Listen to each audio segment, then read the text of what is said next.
Good afternoon. Welcome to episode 5 of the Old White Man Show.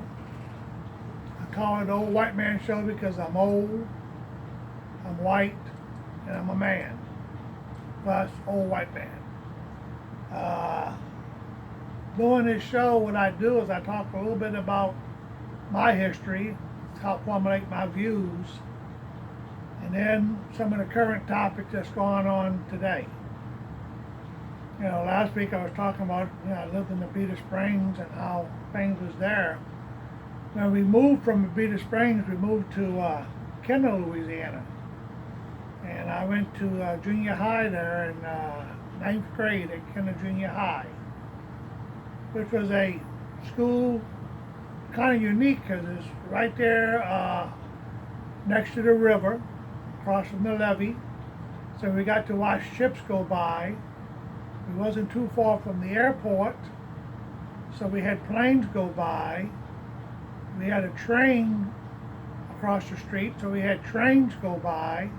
And of course you had, your automobiles and your trucks and stuff, so we had all different types of modes of transportation. This is before any integration took place in the New Orleans greater area. So basically it was a school of white kids, mostly Italian, several thousand. And it was a pretty rough school. We had a Italian principal who, he got on the line, he would sing it to the coach, and the coach had a paddle and beat the hell out of you with that paddle. Pretty good. Of course, we was all in defiance. I mean, we were pretty rough. We broke all the windows out the school, just, in defiance, and then the school board, they just kind of said, well, they broke the windows out, they don't need windows. So, boy, during the wintertime, it was cold. Taught us a lesson, though, not to break the windows. They never did fix those windows, as long as we was there. We used to have boxing in school in those days, mandatory boxing. And everybody got to box. If you didn't want to box, the coach would make 2 or 3 people box you at one time. So you had to learn how to fight. All the boys, we all fought. The girls, they didn't have to do it. They got to laugh at the guys, and once in a while, if the girl wanted to, she could box, I remember one time, this one girl, she just beat me up. She's a pretty good boxer. So I learned my lesson, and you got to watch those girls. Some of them are pretty tough. I lived in Colorado Street in Kenner, about a block down from the girl who I was destined to marry one day, which we did. Had a little wood frame house, wood siding, texture board. The house is sold $5,000 brand new. It was built on some fill-in areas of a swamp.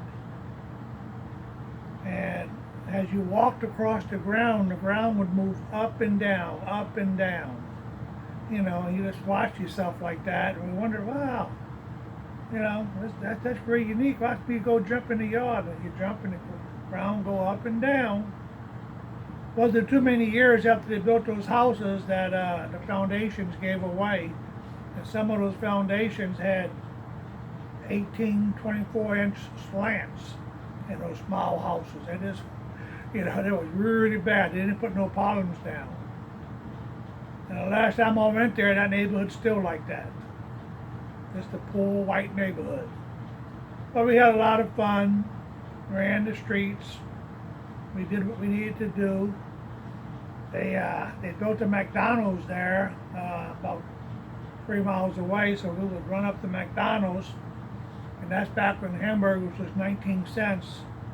We would go cash in some Coke bottles and buy a hamburger.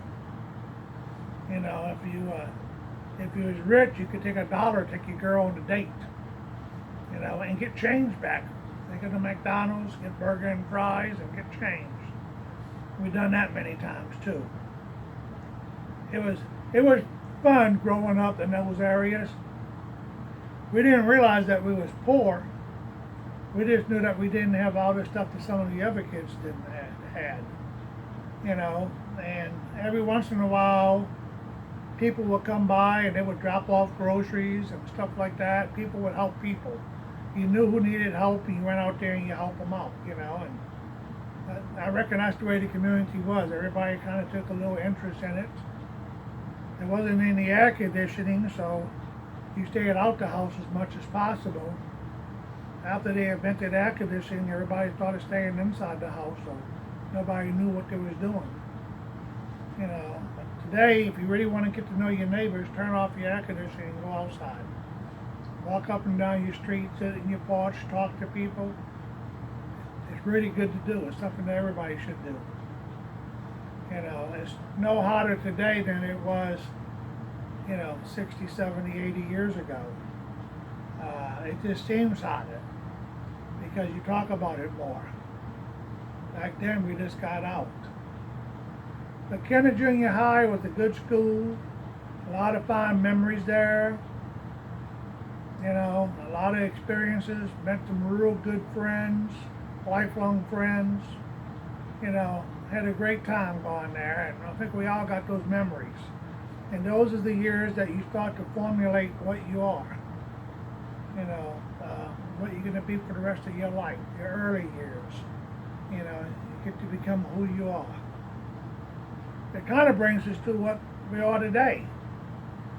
I'm still looking at this coronavirus. I've been reading up on different things. I've started reading up on the Spanish flu.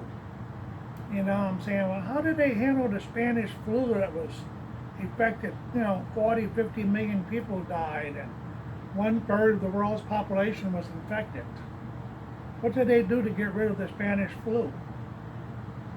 And I realized that as I read deeper and deeper and deeper, the Spanish flu never did go away. It's still there today.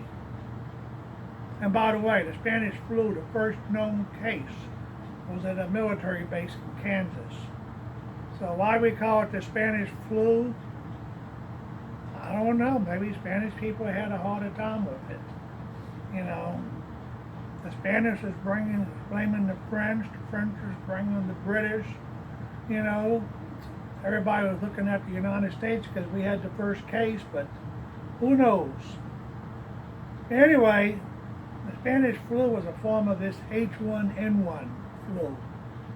That one that Obama had when he was president, that got, tens of millions of Americans got sick with it, and tens of thousands of people died with it. The one you never heard nothing about. Well, it's probably a line close to the Spanish flu. They do have vaccinations that we can take now, flu shots and stuff that has that H1N1 vaccines and serums in there. So it's not as deadly as it used to be. But it's still there. So sometimes if you get the flu, you might say, hey, I got the Spanish flu. Or the Trump flu, because you shouldn't say Spanish. That would be racist. So you could say you got a version of the Trump flu. And that's what the coronavirus became, I reckon, the Trump flu. The Chinese people didn't have nothing to do with it. Neither did Mr. Gates or any of those other people who donate all that money, and the World Health Organization that donates all that money for them to invent these viruses so that every once in a while they can timely release it. Which could be, we never know. I look around, I'm hearing like this week we got Sturgis, and people's kind of saying, oh, they are going to get the flu and it's going to make it much worse. But in Sturgis, remember, they are protesting. So if you're protesting, you can't catch the China virus. And that's what they're doing. They actually protesting for freedom. They are protesting for all lives matters. White lives, brown lives, red lives, yellow lives, black lives, pink lives, tan lives, I don't know if there's any green people, but if there's green people, green lives too. All lives matters. And they protesting for that surges. And those little people that dresses in that black stuff, that wears those masks and act like they real bad, those school teachers that can't go to school to teach, but they can get out there and protest. I want them to go up there to surges, and I want them to start picking on some of those bikers. A lot of those bikers is real bikers. Other of them just weekend bikers. A lot of them police officers. A lot of them just plain good old Americans, redneck or non-redneck. They go up there, but I'll tell you what they're going to do as soon as that little amphibia, whatever they call those little black people, with those masks on, they're not black, they're actually white people. They're just dressing black and they act real tough. But those motorcycle people, they're just going to kick their ass. That's what they're going to do. They're going to grab them by the little skinny neck, slap them around a little bit, throw them on the ground, step on them. They're not going to burn no American flags there. They're not going to be running people out. They're not going to be burning no buildings. Trust me. Those people that goes to surges, they just good old, red-blooded American people. And they're going to stand for their position. And they also going to vote, every single one of them. Who they're going to vote for, I don't know. Anyone they want to vote for. Your guess is as good as mine, who they're going to vote for. So they're not going to be talking to them. Surges is not going to cause any more increases in cases because they protesting and while you protest, you can't catch the virus. That's one of the immune things that goes with this virus. The news media has already told me that, and members of Congress has told me that. Everybody, that talks about it's okay to protest and riot. They told us it's okay, so we know it's okay. It's one of those things. Now they're coming up with all these vaccines, there's multiple companies going to come online at the same time. And they're all going to cost a lot of money. Taxpayers' money. So that's just what it is. I got a phone call. Hello? Mike, how you doing? I'm doing good. Is this the coach? This is Coach. Hey, coach. What's going on? Doing real good, getting ready for a new season. Getting ready for your new season?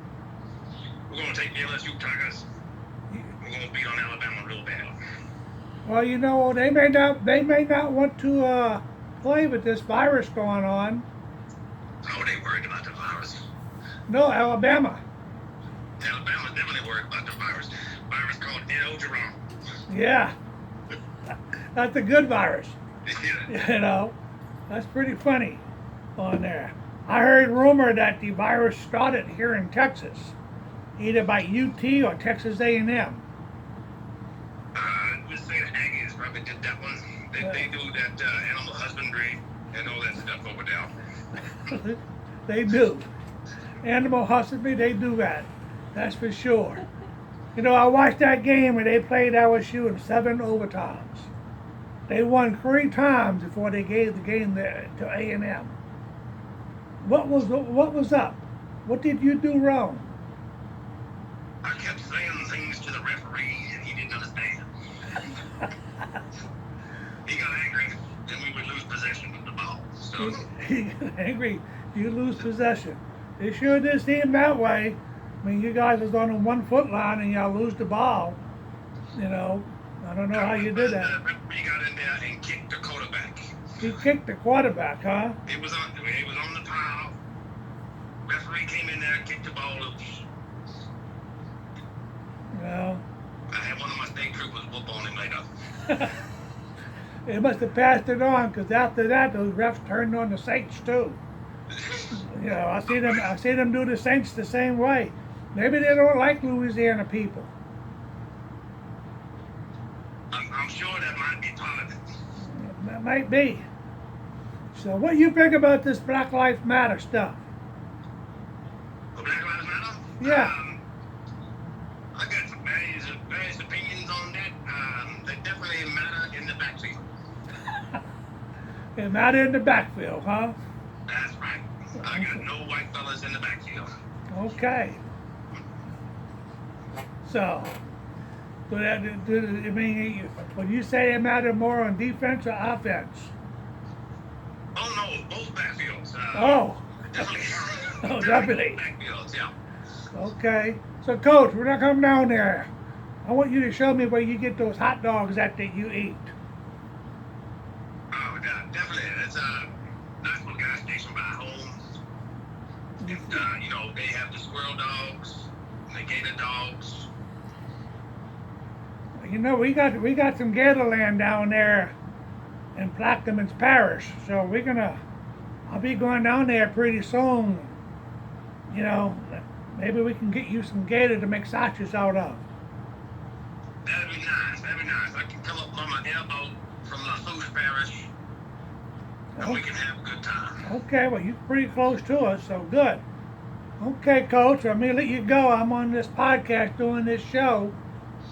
You know, I got to let people know that America's together, at least together in knowing that LSU is the national champion for football, undefeated in 2019. Yes, sir. Yes, sir. That's definitely true. And go Tigers. Go Tigers. Okay, Coach, be good. Thank you. Okay, bye-bye.